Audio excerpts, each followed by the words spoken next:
The grainy video call flickered on my laptop screen, revealing a haunting sight that tore at the seams of my heart. My son Alex, who once beamed with youthful vitality, appeared gaunt and hollow, a mere shadow of his former self. Dark circles engulfed his sunken eyes, and his voice trembled with a resigned desperation that chilled my bones. "Mom, I can't keep doing this," he uttered, his words piercing through the digital ether like shards of glass. "Dad and Marlene. They've taken everything from me. My money, my dignity, my soul." My knuckles turned white as I clutched the laptop, fighting back the surge of rage and anguish that threatened to consume me. I knew the depths of Patrick's selfish ambition and Marlene's manipulative ways, but witnessing the toll it had taken on my own flesh and blood ignited a primal fury within me. "They've been siphoning off my paychecks, putting it all into some secret account for Marlene's shopping sprees and luxuries," Alex continued, his voice quivering with each syllable. "And when I confronted them, Dad threatened to cut me off completely, leave me with nothing." My heart shattered at the sight of his anguish, but I refused to let the tears flow. Not yet. I needed to be strong, to channel every ounce of resilience I possessed to save my son from this living hell. "I can't do this anymore, Mom," he pleaded, his eyes glistening with unshed tears. "I need out. Please help me." In that moment, a steely resolve washed over me, hardening my features and fortifying my spirit. I would not stand idly by while my own child suffered at the hands of those who were supposed to love and nurture him. "Listen to me, Alex," I said, my voice unwavering and laced with determination. "Pack your essentials and come stay with me. We'll figure this out together." His expression flickered with a glimmer of hope, a respite from the despair that had consumed him. "You mean it? But what about Dad and Marlene? They'll never let me go." "Leave that to me," I assured him, my mind already whirring with a plan, a reckoning that had been years in the making. Patrick and Marlene had pushed me to the brink, exploiting the one person I cherished most in this world. It was time they faced the consequences of their actions. As the call ended, I leaned back in my chair, letting the weight of the situation settle upon me. The road ahead would be arduous, fraught with legal battles and emotional turmoil, but I was prepared to weather any storm, to go to whatever lengths necessary to protect my son and ensure justice prevailed. This was my breaking point, the moment that would define the rest of our lives. And I would not falter, not for an instant. Patrick and Marlene had declared war on our family, and I intended to emerge victorious, no matter the cost. Within hours of that fateful call, my apartment transformed into a command center, a strategic battleground against the emotional and financial warfare waged by Patrick and Marlene. I gathered every shred of evidence I could find, meticulously documenting each instance of neglect, manipulation, and exploitation inflicted upon my son. Bank statements, medical records, and communication logs formed a damning paper trail, but I knew tangible proof would only go so far in this fight. I needed allies, a formidable support system to strengthen our defenses and ensure victory. First on my list was Maria, a seasoned divorce attorney who had guided me through the turbulent waters of my split from Patrick years ago. Her razor-sharp intellect and unwavering tenacity made her an invaluable asset in this new battle. "This is a clear case of financial abuse and emotional distress," Maria stated, her eyes narrowing as she pored over the evidence. "We have more than enough to file a lawsuit and seek damages." Next, I brought in Carlos, a financial advisor whose expertise in uncovering hidden assets and illicit money trails was unparalleled. His gaze hardened as he reviewed the records, shaking his head in disbelief. "Marlene's been living the high life off your son's hard-earned money," Carlos revealed, tapping a series of transactions that made my blood boil. "Patrick set up a secret account to funnel Alex's paychecks into funding her lavish shopping sprees and vacations." The sheer audacity of their betrayal left me seething, but I refused to let emotions cloud my judgment. This was a war, and I needed to maintain a level head to outmaneuver my opponents. As I formulated our strategy, the phone rang, a call from Alex, his voice trembling with a mix of fear and determination. "Mom, they know," he gasped, the panic evident in his tone. "Dad and Marlene found out I'm gone, and they're losing their minds." I could almost envision the scene unfolding, Patrick's face contorted in rage, Marlene's venomous tongue lashing out at anyone within earshot. But this time, their manipulation tactics would falter against the fortified defenses I had carefully constructed. "It's okay, Alex," I assured him, my voice steady and resolute. "We're prepared for this. Just stay strong and let them hurl their empty threats. They've already lost." A heavy silence hung in the air before Alex finally mustered a response. "You're right. I'm done being their puppet. It's time to fight back." With those words, the battle lines were drawn. Patrick and Marlene had underestimated the depth of my love for my son, the lengths to which I would go to protect him. They had sown the seeds of their own downfall, and now they would reap the whirlwind of consequences they had so callously unleashed. As I ended the call, a sense of grim determination settled over me. The gathering storm was upon us, but I was ready to weather the tempest and emerge victorious, no matter how fierce the winds of opposition might blow. With Alex's safety secured and the initial groundwork laid, it was time to assemble the full force of our counterattack. I knew Patrick and Marlene wouldn't go down without a vicious fight, so I needed a team of allies whose skills and unwavering dedication matched the magnitude of the battle ahead. First on my list was Ryan, a former colleague from the hospital whose razor-sharp legal mind had proven invaluable in countless malpractice cases.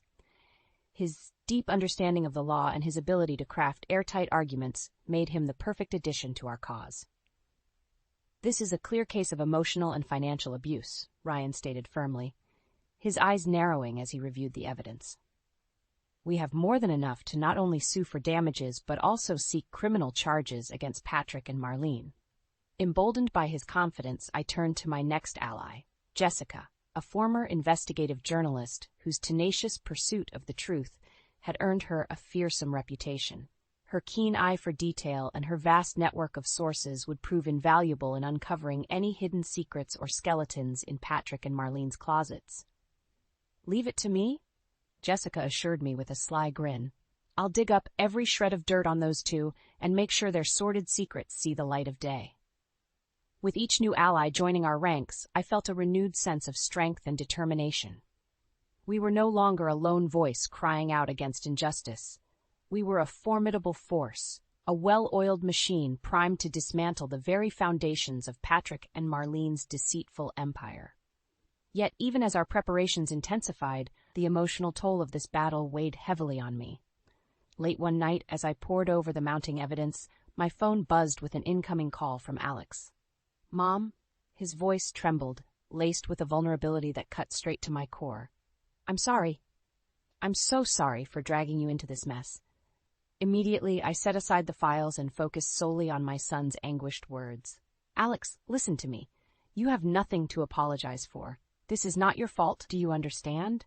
Patrick and Marlene are the ones who brought this upon themselves with their greed and cruelty." A heavy silence hung in the air before he finally mustered a response.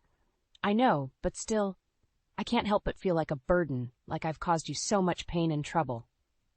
"You are not a burden, Alex," I insisted, my voice firm yet laced with tenderness. "You are my son, my flesh and blood, and I will always fight for you no matter the cost. We're in this together, and we will emerge victorious, I promise you that." As the call ended, I felt a renewed surge of determination coursing through my veins. Patrick and Marlene had underestimated the depth of a mother's love, the lengths to which I would go to protect my child. They had sown the seeds of their own downfall, and now they would reap the whirlwind of consequences they had so callously unleashed.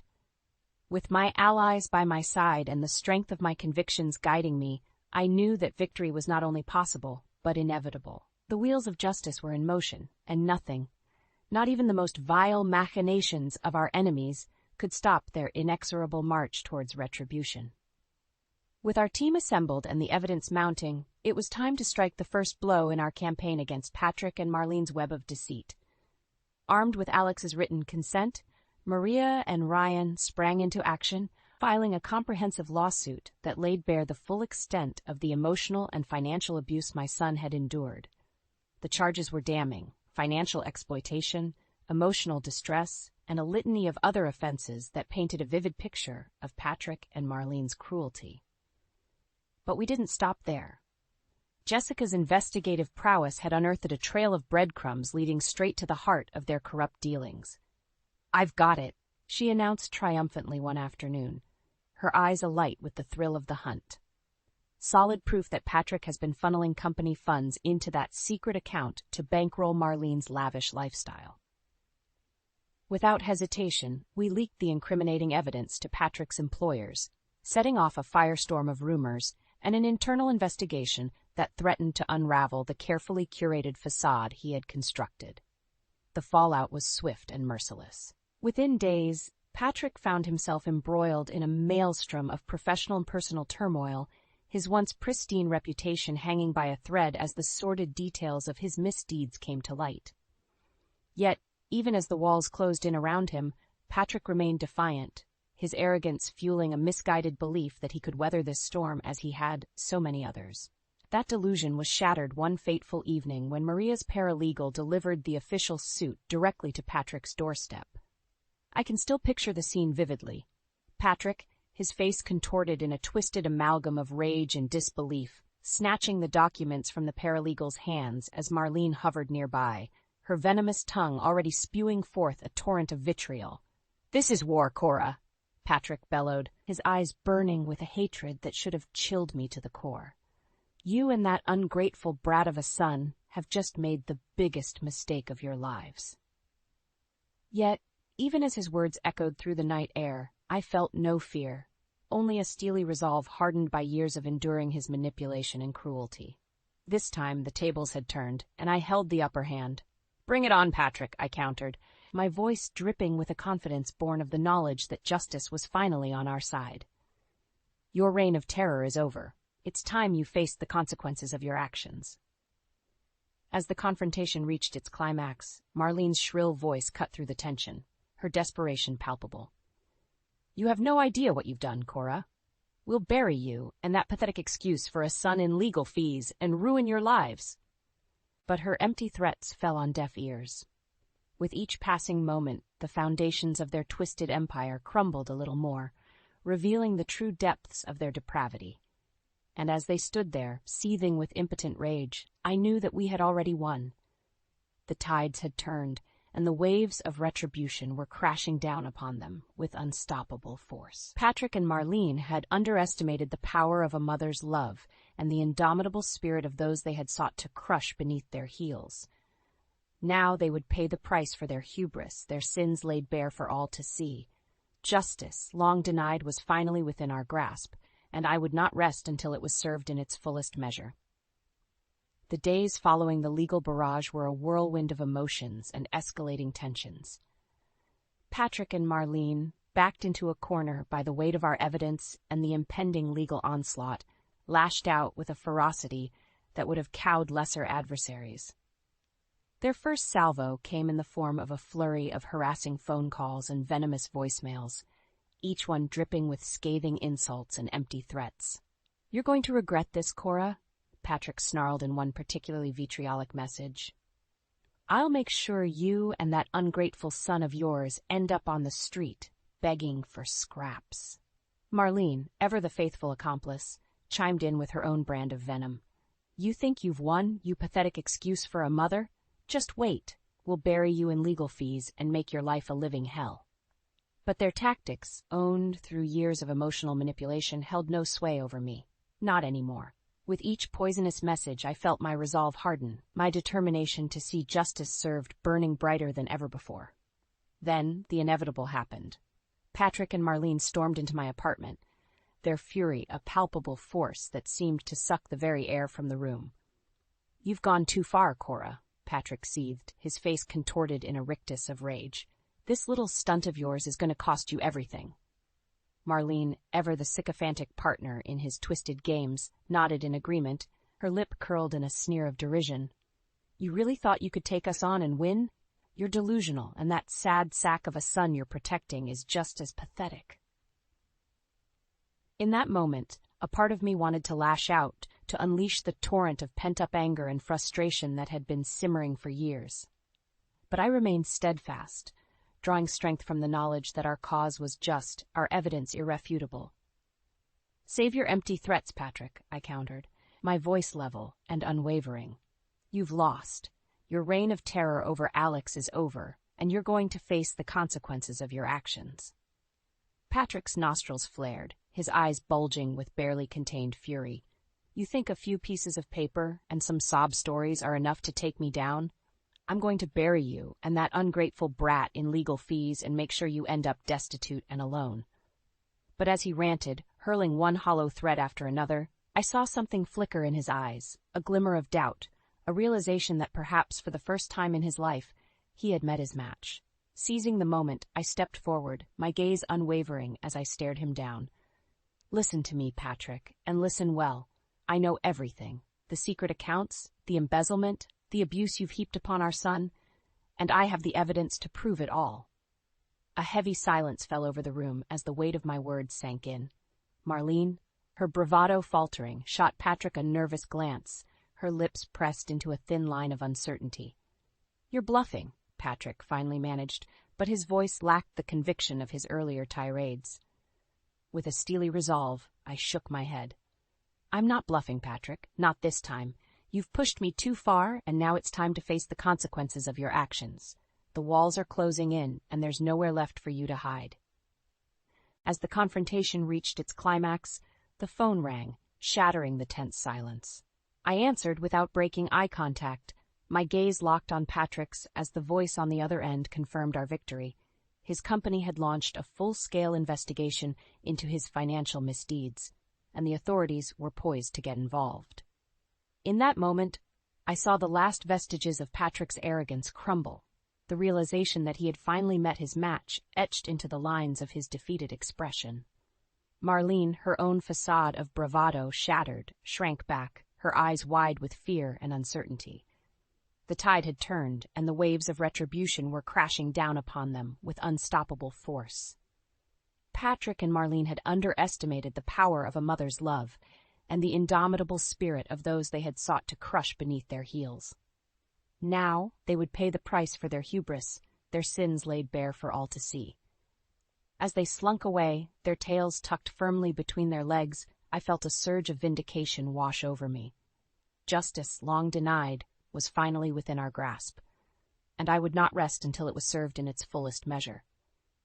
The aftermath of our legal onslaught was a whirlwind of chaos and escalating tensions, but through it all, I remained resolute, my eyes fixed firmly on the prize of justice. Patrick and Marlene, their empire of lies crumbling around them, lashed out with a desperation born of their rapidly dwindling options.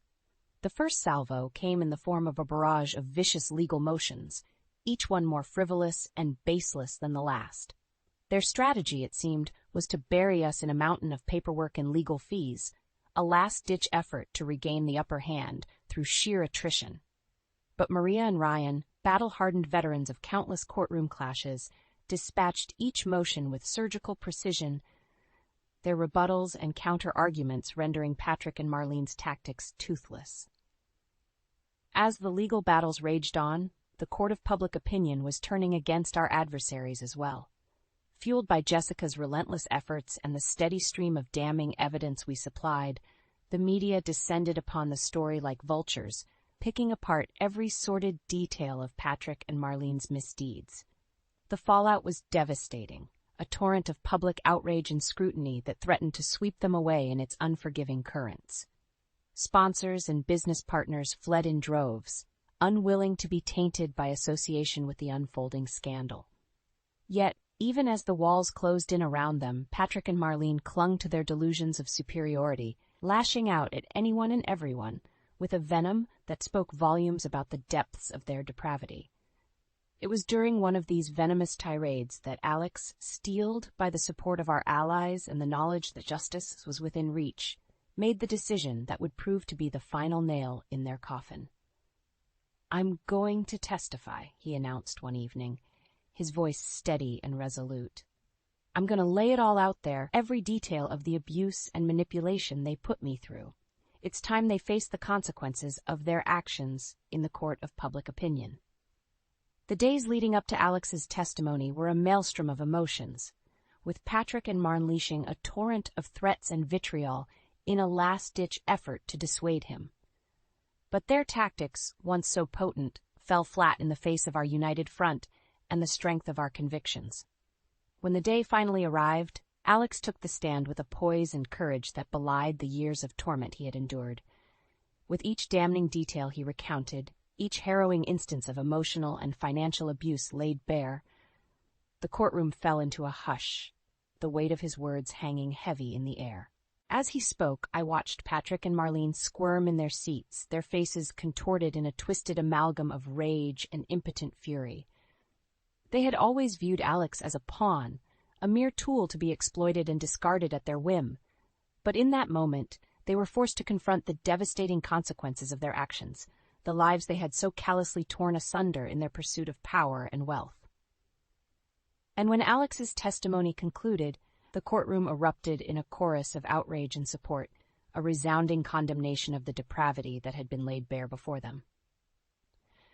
Suddenly, the scales of public opinion had tipped irrevocably in our favor, and Patrick and Marlene found themselves cast as the villains they had always been, their carefully cultivated facades shattered beyond repair. As we left the courthouse that day, surrounded by a sea of supporters and well-wishers, I turned to Alex, my heart swelling with pride and admiration. He had faced his tormentors head-on, his voice a clarion call for justice that had resonated throughout the world. In that moment, I knew that our victory was assured, that Patrick and Marlene's reign of terror had finally come to an end.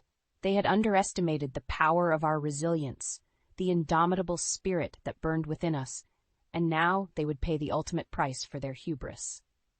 The wheels of justice were turning, and nothing, not even their most desperate and vile machinations, could halt their inexorable march towards retribution.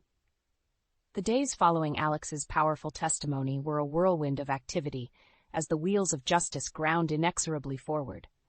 Patrick and Marlene, their carefully cultivated facades shattered beyond repair, lashed out with a desperation born of their rapidly dwindling options.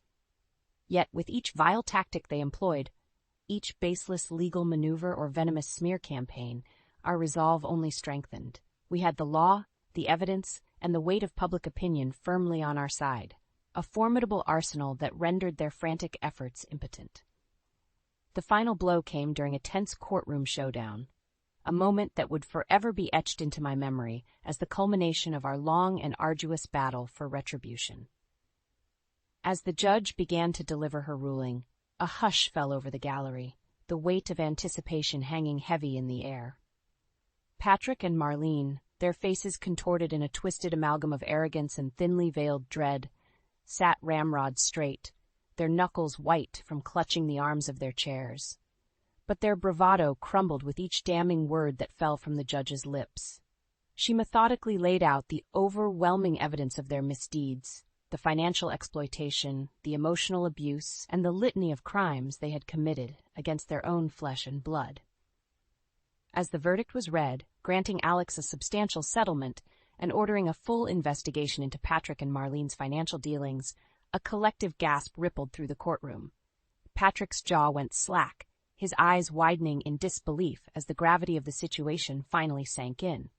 Marlene, ever the serpent, was the first to recover, her lips curling into a snarl of defiance as she turned to level a poisonous glare in our direction.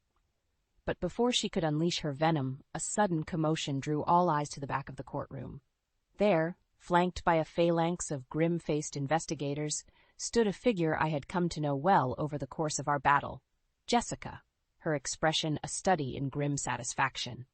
"Patrick Daniels, Marlene Kowalski," she announced, her voice ringing out like a clarion call amidst the stunned silence. "You are both under arrest for financial fraud, embezzlement, and a host of other charges. You have the right to remain silent." As the investigators swarmed forward, securing the handcuffs around Patrick and Marlene's wrists, a sense of surreal triumph washed over me. After years of torment and abuse at their hands, justice had finally been served, their misdeeds laid bare for all to see.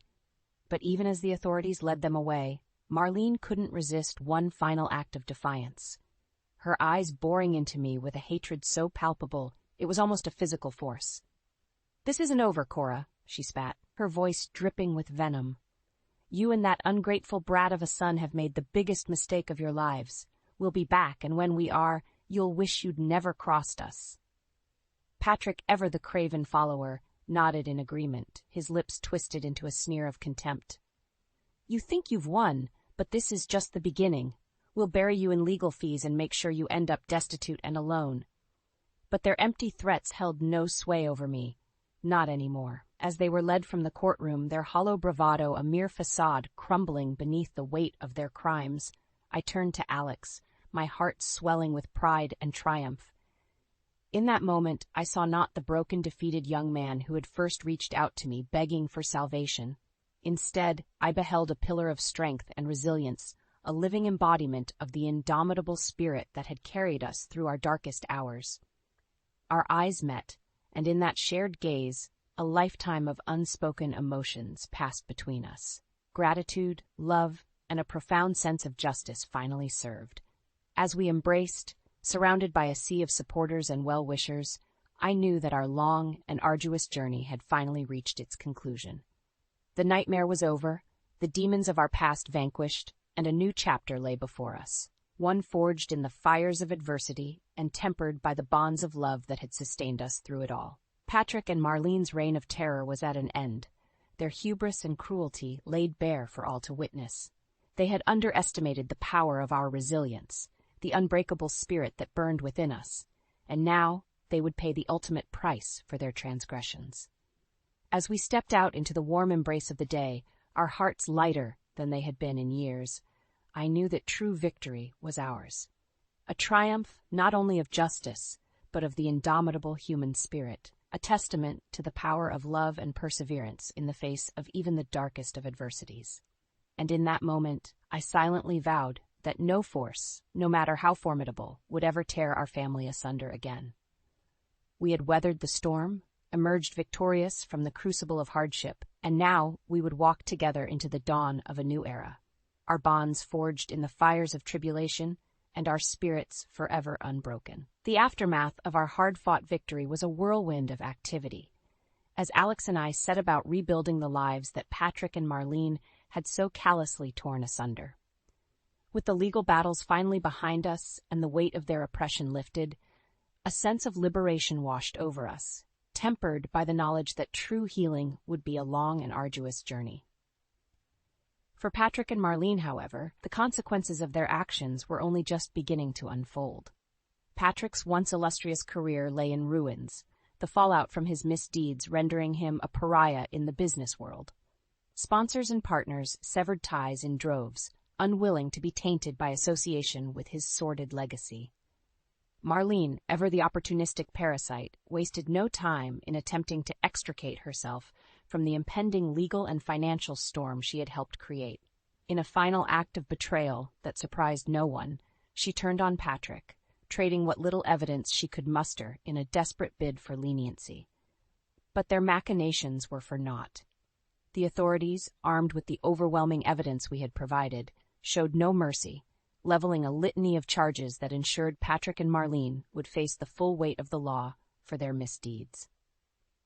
As the legal proceedings ground on, Alex and I turned our focus inward, determined to forge a new path forward, one unburdened by the specter of our past tormentors. We sought solace in the simple joys that had been denied to us for far too long.